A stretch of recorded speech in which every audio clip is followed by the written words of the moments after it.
पुराने जमाने का राजा, चतुर हरिराम और रहस्यमयी पहेली। बहुत पुरानी बात है। एक विशाल राज्य था, अनंतपुर। उस राज्य का राजा था वीर विक्रम सिंह। वह साहसी और न्यायप्रिय था, पर थोड़ा घमंडी। उसे लगता था कि दुनिया में कोई उसकी बुद्धि को नहीं हरा सकता। एक दिन उसने दरबार में ऐलान किया, सुनो, जो भी मुझसे बुद्धि और चालाकी में जीत गया, उसे मैं सोने की 1000 मुद्राएं और राजमहल में रहने का अधिकार दूंगा। लेकिन अगर हार गया तो उसे 12 साल के लिए किले की अंधेरी कोठरी में कैद रहना होगा। दरबार में सन्नाटा छा गया। कोई विद्वान, व्यापारी या सैनिक सामने नहीं आया। सभी डरते थे। लेकिन राज्य के किनारे बसे एक गांव में रहता था हरिराम। एक साधारण किसान, लेकिन उसकी अक्ल के किस्से दूर दूर तक मशहूर थे। लोग कहते, हरिराम के पास हर मुश्किल का हल है। जब हरिराम ने चुनौती सुनी तो वह बोला, राजा चाहे कितना भी बड़ा हो, बुद्धि हमेशा सबसे बड़ी होती है। मैं जाऊंगा। गांव वाले चौंक गए। अरे, राजा का खेल जानलेवा है। सोच समझकर कदम बढ़ा। लेकिन हरिराम मुस्कुराया। जो सच्चा और होशियार हो, उसे डरने की जरूरत नहीं। पहली परीक्षा, बुद्धि की गुत्थी।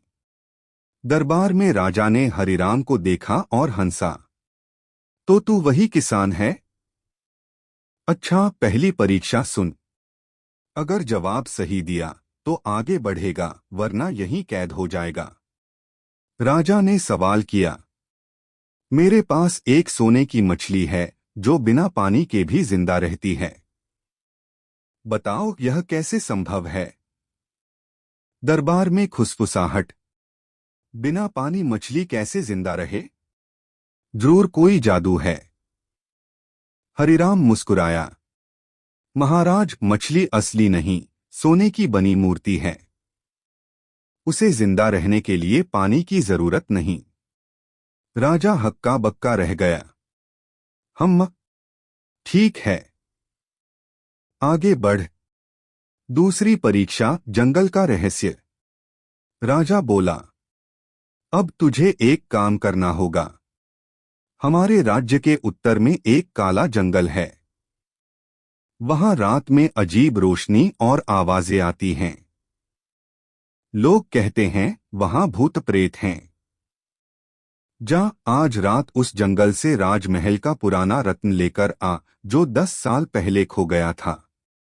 अगर जिंदा लौट आया तो तीसरी परीक्षा मिलेगी। हरिराम ने चुनौती स्वीकार की। रात को मशाल लेकर वह जंगल में गया। वहां अजीब आवाजें थीं, हूँ हूँ, पेड़ हिल रहे थे, हवा सर्द थी। अचानक उसे एक रोशनी दिखी। पास जाकर देखा, कुछ डाकू लालटेन और चमकते कपड़े पहनकर लोगों को डराते थे, ताकि कोई वहां न आए। वही डाकू पुराने रत्न को छुपाकर रखते थे। हरिराम ने चुपके से उनकी चाल पकड़ी और रत्न चुरा लाया। सुबह दरबार में उसने रत्न राजा को सौंपा और बोला, महाराज, आपके भूत प्रेत असल में डाकू थे। डर का इस्तेमाल कर लोग भाग जाते और ये खजाना लूटते रहते। राजा चौंक गया। तूने यह कैसे कर दिखाया? हरिराम बोला, अक्ल और हिम्मत से हर डर की जड़ पकड़ में आ जाती है। तीसरी और आखिरी परीक्षा, असली ताकत कौन सी? राजा गुस्से में भी था और प्रभावित भी। उसने कहा, अब आखिरी सवाल। अगर इसका जवाब सही दिया तो तू आजाद होगा और इनाम मिलेगा। अगर गलत हुआ तो हमेशा के लिए जेल। राजा ने पूछा, दुनिया में सबसे बड़ी ताकत किसके पास है? राजा के सैनिकों के पास, खजाने के पास, या राजगद्दी के पास? दरबार में सन्नाटा। हर कोई सोच रहा था, राजा चाहता है कि हरिराम कहे राजा के पास। हरिराम ने शांत स्वर में कहा, सबसे बड़ी ताकत सच्चाई और बुद्धि के पास है, क्योंकि तलवारें और ताज समय के साथ बदलते हैं, लेकिन सच और अक्ल हमेशा